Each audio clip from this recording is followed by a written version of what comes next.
زندگی کے ہر قدم پر مجھے لوگوں نے مایوس کیا، ان لوگوں نے جن کا میں سہارا تھا، جن کی مشکلوں میں میں انہیں سنبھالتا رہا۔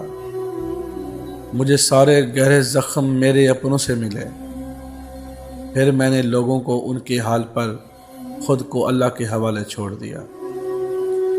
لوگوں کے سامنے رونے کی بجائے اللہ کے حضور رونا شروع کیا۔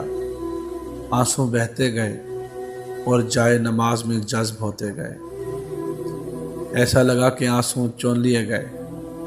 پھر میں نے اللہ سے مانگنا شروع کیا۔ میں نے صبر مانگا، حوصلہ مانگا، آزمائش پر پورا اترنا مانگا، اللہ سے اللہ کو مانگا، اللہ کا ساتھ مانگا، اور پھر مجھے یقین ہو گیا کہ مجھے صبر نصیب کر دیا گیا ہے۔